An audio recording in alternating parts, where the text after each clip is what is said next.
What's up, sons?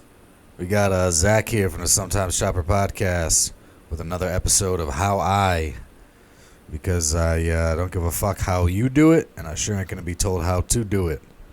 So today we are shaving out my cam cover on my 97 Sporty into the shape of a delicious Playboy bunny. The most fucking played out graphic of all time. So yeah, follow me along in this video. It's pretty long. I'll try to be informative. And then we got some tunes jamming. We got the MC5, a live 1970 show that'll be playing.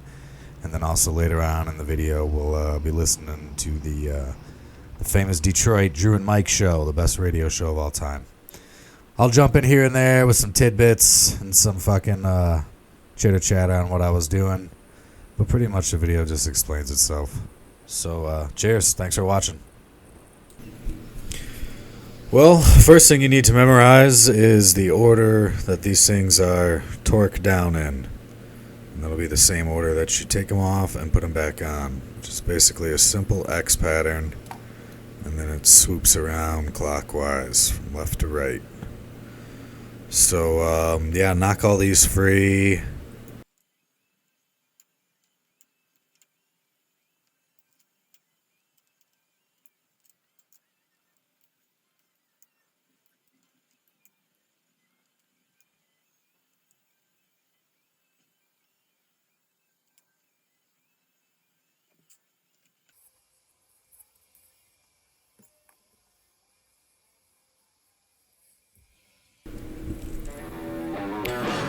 I like to put all these bolts into a piece of cardboard that's got we got some tunes coming in now. Yeah, I like to make a piece of cardboard that's got the shape of your cam on there, where each bolt goes. They are different sizes, and then you can also write down the order of what they get torqued on. So just a little tidbit. This isn't new here. This is all shit that's all over YouTube, man. So this is just how I cut my cam cover into the shape that I cut it. Most people just shave them flat down, which looks cool. I haven't really seen too many people make shapes out of them, other than like some drips or put the fucking speed holes in them. But this is the first one I've seen done this way. So, yeah, I mean, it'd be cool. You can copy me. I don't care. Or you could fucking pay me, and I will make one and send it to you. So, here I'm just taking out the fucking little flathead screws that hold your ignition on. It's a stock electronic ignition in there. I got rid of that right after I pretty much finished this project. But I didn't have it when I was working on this. And I also wanted to ride pretty bad, so when I got it back together, I just put the old one in.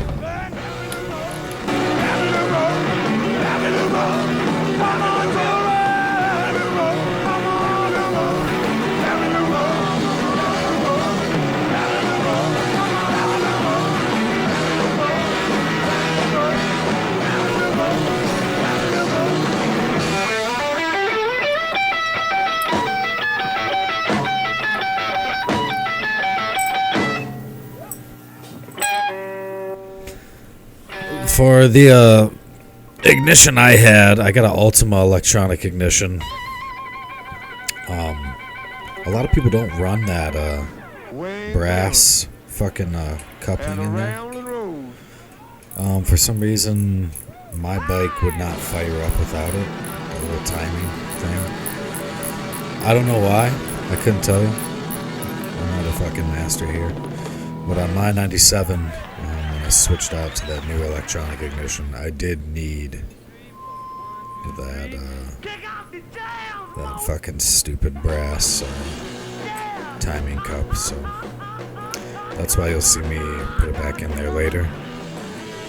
As opposed to the fucking cool dudes in the comments who are gonna be like, you don't fucking need that stupid thing. Well, guess what? My bike didn't fire up without it, so I did need it. Just getting that exhaust out the way here to pop that fucking cover off. It's the first time I've ever taken this one off on this bike, so I was not knowing what to expect. I also had the bike in a slight angle, so that way I could keep my cams from falling out. It's just on a kickstand right now. It's not on the lift. So, yeah. After you get your ignition plug out of there, I always like to, fucking mark that thing. Your black, red, and green wire on there. Because 9 times out of 10, you're going to be replacing your either stock ignition switch multiple times over the year. Over the years that you ride your bike.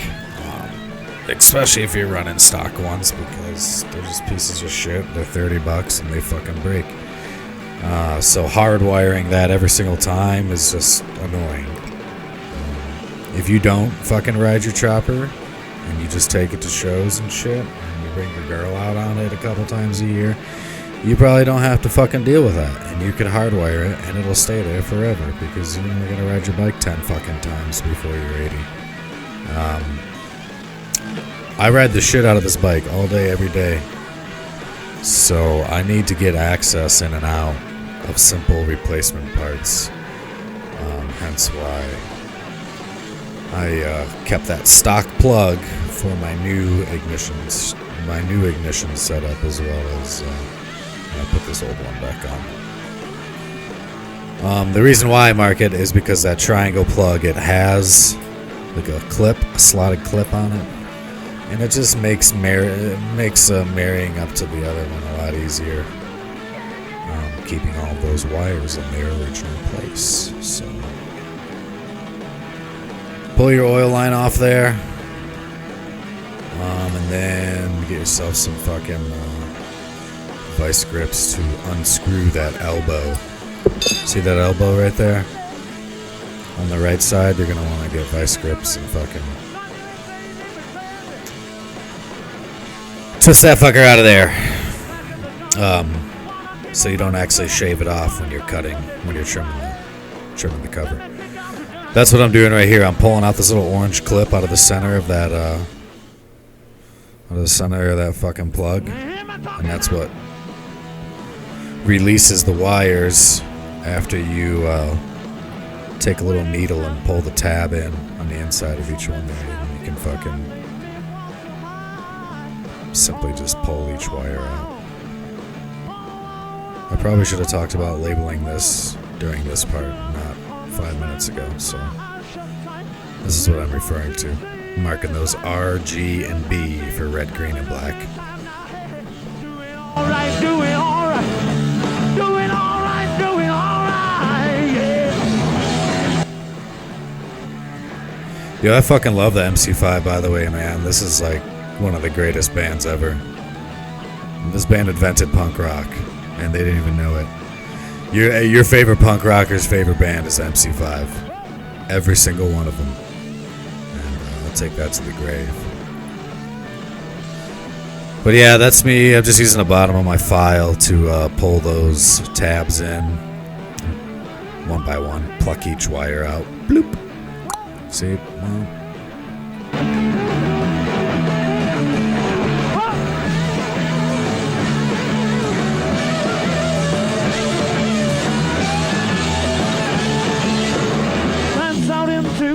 the dancing crowd, so like screaming out loud.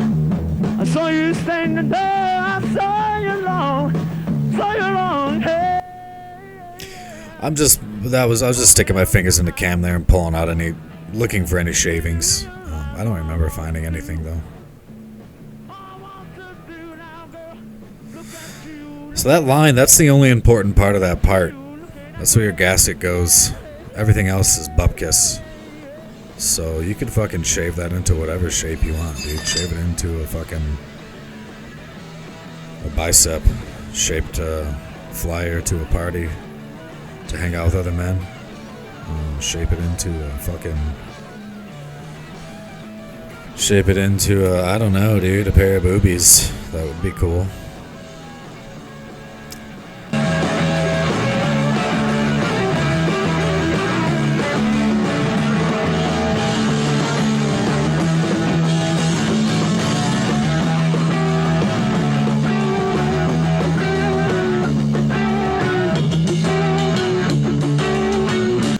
So, I'm just freehanding this bunny on there. I've probably fucking tattooed a dozen of them on myself and my friends. I've spray painted it all over the walls of America.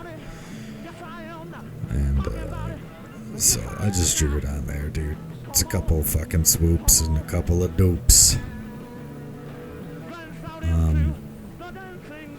So yeah, I started drilling a couple of holes in there to help get me started.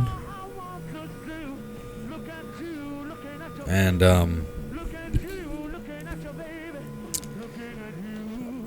it helped. Yeah, it definitely helped, but I'd say 90% of this was done just with the cutting wheel, man.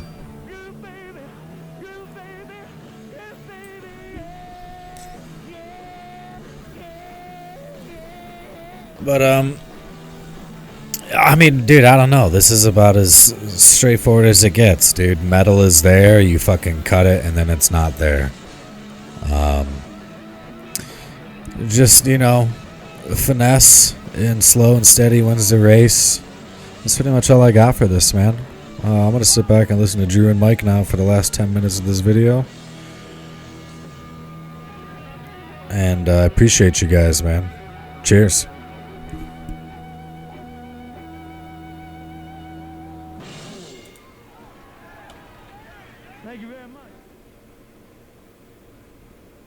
All right, 9:06 at WRIF, and I know everybody's starting to get antsy. What happened to Mike's ball sack? And we will, you know what? Because we need to get to this call. This is a tiger that has been heard from in quite a while. Can you wait till after we make this call? I don't want to be late calling this guy, and I want to give you plenty of time for your story. Oh, it's not a long story anyway. So all right, well, let's do it then. Well, we can wait. You know what? Why don't you go ahead and tell it? Yeah, actually, it's pretty quick. We have time. We're fine. No, it's actually a quick story. It happened real fast. Not a big lead up into this one. Well, it's the weekend, so naturally I'm feeling no pain. The night wears on. Keeping late hours. Oh yeah, keeping late hours. Time for bed about 2:30ish, and so go to bed, and then I wake up. Oh, it must have been, oh man, maybe this time, maybe like 3:30 in the morning. So I woke up, had to go to the bathroom. So head off to the bathroom. Boy, I hate that. Yeah, I can't stand, boy, that makes me mad. I'm like a half sleepwalker. Yes. And half awake. Yep. And weird things happen when I get up in the middle of the night. Me too, Drew, and this was the weirdest one ever. Nothing this weird, but. So usually I don't end up smoking when I got up, but of course, I was still feeling kind of no pain. Well, it's still Saturday night, right? Yeah. So, so I end up carrying a cigarette with me, and I decide that my bathroom escapade is going to involve a little more. A numero dos? Yeah. Yeah, which was shocking to me and really made me mad because I don't want to deal with that in the middle of the night when I'm half asleep. Yeah, you know what I mean? That's an awful lot to have to expel in the middle of your sleep pattern. I kind of think of that as an afternoon activity or a morning type thing. But generally when the sun is up, I don't deal with an issue like that when it's dark out. Yeah, you can't really appreciate it, can you? No, not at all. And so anyway. So I sit down, which is very dangerous because I'm really tired, and when I sit down when I'm really tired, I'm known to go out and I've actually slept on the toilet upwards of 2 hours. Yeah, once. you have rather infamously, many of the mornings when you have been late or close to late, it's because you fell asleep on the toilet. Exactly. And in fact, I'm amazed at how often that's what happens. Yeah. And I've gotten in this habit where it really feels nice to take a load off and just sit down. And boy, you get comfortable really quick. And you get comfortable really quick. But boy, if you go 2 hours, I've noticed I literally have to peel my legs off the seat. Are you sitting down? Are you sitting down in the bathroom to pee? Sometimes. Pussy. No, but I'm so exhausted. Sitting down in the bathroom to pee. You think it's bad? You ought to try it in the middle. I'm talking about in the middle of the night, not during the daytime. In the middle of the night when you're in that sleepwalking thing, sit down and tell me it's not sweet. It's probably a lot safer. It's pretty damn nice. But I go right out, boom, and then have to peel my legs off the seat. I mean, it's unbelievable. Hours later, yeah. And then I'm afraid to look at the clock to see how much time has gone by because I can tell, based on how easy it is to peel my legs off the seat, how long I've been out. Almost to the minute. I can come within 10 minutes. and so, in those 2 hour ones when it's like just impossible, I almost need a putty knife to get myself off the toilet. That's a 2 hour one. Then it's a, quote, bad one. Or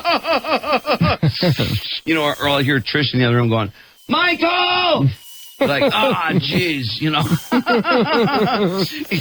and then what'll happen too on those 2 hour deals, I carry this little blue light with me, like those, those little lights for your car keys. You have a night light you carry with you around at night? Yeah, to lead my way to the bathroom. Yeah. Now, Mark, you have one of those, don't you? You carry a light? This is a quite revealing story. I know. I got a whole system down. In the morning, I use my cell phone, a la Larry Harris. Or was it Larry Harrison who used it? Michigan Wolverine who exposed himself. Oh, yeah. Illuminated his penis with his cell phone. With his cell phone? I should try that. Well, anyway, I had this little blue light. And so when I wake up after 2 hours, the light will be burning away on the ground. My glasses on the ground. Is that I'll the find function? My glasses next to the toilet. The blue light will be over here burning away. I must go toilet. Is that the function of the blue light, by the way? Is it supposed to be a night light, quote unquote, or just a flashlight? I keep it next to the bed, like, you know what I mean? If I wake up and I want to find something, I need something, and then I'll just flip it on. It's just, it's just it's like a little push button thing. Rather than wake up the whole bedroom. Yeah, instead of turning on the light and the whole bedroom is illuminated, just flick on this little light. It's actually really cool. Works out great. So anyway, going back to a couple of weeks ago, 2:30, I have to get up, and then, uno dos, numero dos. Mm-hmm. It's like, God damn, I hate that. Middle of the night. Sit down. Well, I had the cigarette with me, right? So I take care of the situation and the ensuing paperwork. And there was so much... Please, I must go toilet. There was so much paperwork. I think there's less paperwork involved in closing a home sale than there was. Pretty major cloud deck. Yeah, I mean, it was unbelievable. It was like a 8,000-foot cloud deck. And were there courtesy flushes, or we just talking major cloud deck? No. Yeah, just cloud deck. Because you're doing this half asleep and half awake, so. Yeah, exactly. So I just started building a thunderhead without really even realizing it. I had my own thunderhead building, like those summer afternoon thunderheads. Hey, that sounds pretty nasty. How about a courtesy flush over there? And I built one of those. So, and all the while, too, I've got the cigarette dangling from my mouth and all this stuff. So I've got everything going, right? That's dangerous, too, because the cigarette may drop out. I don't know if you got a wood floor in there, but you lose that cigarette. Yeah, it's just a linoleum or tile or whatever. Tile. A tile can handle a cigarette burn. Mm-hmm. You're okay there. Yeah. And boy, have I tested it more than once. What, a cigarette like 6 inches long as 5-inch burn? You got it. On your tile floor? There it is. They won't burn a tile floor, though, will they? No. It's unfazed. You're good. Yeah, it's just a big cleanup, though. Mm-hmm. So anyway, so now I've got this summer afternoon thunderhead that I've built. And I've got the cigarette going, and it's 3:30 in the morning, and I'm dangerously, I'm walking the line, right? This is one of those things where I can pass clean. So what ends up happening, I'm done with a cigarette, right? And so a lot of times I'll just kind of open my leg and go, throw it down there, right? Yeah, So sure. You love the sound. Yeah, I love the sound when it hits the toilet water. Psst. So I take the cigarette, go, psst, and throw it down between my legs, and promptly, boom, pass out. Out like a light. Ooh. Out like a light. Yikes. And this is one of these things where I'm going to be out, and I'm probably going to wake up in an hour or two with my glasses on the ground. And feel yourself on off. the ground. And feel myself off the toilet. It's going to be one of those because it's Saturday night. Can I guess? Although at least the cigarette is in the toilet. And the cigarette's been floor. taken care of as opposed to burning away on the floor. So somewhere along the line, I start to come up into consciousness, and I start thinking like something hurt, something's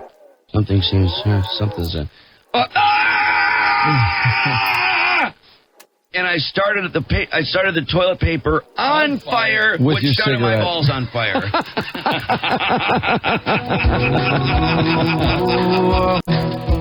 I started a huge fire that set my balls on fire, and I singed my sack, and I was in so much pain you can't believe it. And it was because that paper, apparently, you know what I mean? That no water you built really up such a touched cloud it. that some of the paper just went to the side, was didn't just- land in the water. Yaps, you got it. It was just dry paper. And you flicked your cigarette right into the paper that was stuck on the side. Without having a clue that I did that because I was so out of it. That's about a 1 in a million. I wonder if anybody else has ever done Never that. happened to me, ever. Has anyone else ever done that? And my nuts felt Just like curious. a rug burn for like a week. That's why I didn't tell Trish. I was too embarrassed. Because she would have been like, oh, Michael, oh, jeez. You'd have been in trouble. I would have been in trouble for being so grossly irresponsible. I'm going to have your ass burned. Although I have to say, in your defense, that's a pretty freaky set of circumstances. Yeah, I mean, that is totally not to be expected. That A, the paper's going to land in some area of where there's no water, right? And B, that the cigarette's going to hit the dry paper. Yeah, that's pretty and it's unusual. the slope of the toilet, by the way. It's like the design of the toilet that has that area where it's going to be dry anyway. Oh, you know what I mean? You know those toilets, right? Some toilets, you would wonder how you it's could one of build those up. like rectangular or long oblong toilets. Yeah, sort of an oblong toilet that's back there, exactly. So Right. you do have that sort of driveway, Almost like a circular football field. Yeah. So and we can refer to it as a driveway down to the cement pond, So when and then the garage down underwater. Was there a flame that came up, or was this like heat and smoke? Mike, I'm assuming there was a flame because that would have had to have been like a 3 or 4 absolutely, inch flame. exactly. That's exactly what it was. So you probably were dreaming that you were in pain of some kind. Yeah, And then all of a sudden you woke up and realized, I am in pain. Yeah. Smells like a turd covered in burnt hair. Okay, you know what? That drop fits like a glove. Because I've had those deals where I'm dreaming I have a stomach ache, and then I wake up and I have a stomach ache. Oh, I hate that. That's the worst. There's nothing like waking up and having cramps. Wow, what a So are we story. blistered? Oh, you believe that? Are we blistered? Yeah, are It we was- 3rd degree, 4th degree, 5th degree? It was kind of a red, like a rug burn kind of a thing. You know what I mean? I don't think I want to know much more than that. It wasn't pleasant for a while. Here's it felt sunburned for a while. Are the hair follicles at all affected? Yeah, but there wasn't all that. Well, You got some stubble going out? yeah. There's some stubble at this point in time. It's kind of like a forest that's been devastated by you know what I mean? Yeah. Like a couple of airplanes went by and dumped some orange powder on there. After you see those forests that are devastated. Yes. You have all the stumps and then. I got you. Oh, man, is that funny? Oh, man. Has That's anyone never else- happened to me in my life. Never happened since. I doubt it'll ever happen again. Anyone else ever done that? 313-298-WRIF. Or BlueMike@WRIF.com. Has anyone started a fire in their toilet? I bet you that's happened before. I bet you there's at least one person who could tell us something like that. But Well, you know what? We got to doesn't get. it make sense, just real quick, doesn't it make sense that could happen to people quite a bit that have been Yeah, drinking heavily? sure, absolutely. Well, when there's alcohol involved, anything is possible. Yeah, when you're drunk and you're a smoker and you go to the bathroom, I would think that would be a sitting duck. But anyway.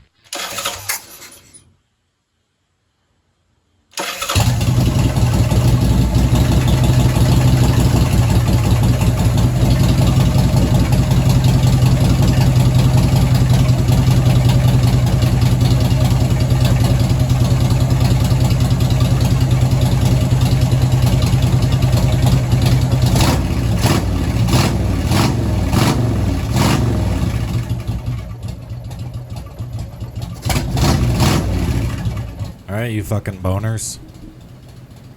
That's how I shaved my cam cover into a shape of a Playboy bunny. I hope you enjoyed this awesome video. Please be sure to check out our fucking podcast, man. It's called Sometimes Choppers Podcast. It is available literally anywhere and everywhere on all platforms, streaming live, as well as videos on YouTube. So check our episodes out. Sometimes Choppers Podcast on YouTube, Sometimes Choppers on Instagram. And thanks for sticking along. And I'll fucking see you soon. Cheers, son. But we'll leave you there, gratuitous rock star. Thank you forever. To hold you until the next time. Are you ready? Ready. Thank you, Detroit. Thank you, sir. Coolness aside, I'd like to say thank you. Thank you, Rudy. Say it! Say it! Thank you and stuff. Thank you, Jesus! All right, show's over, folks.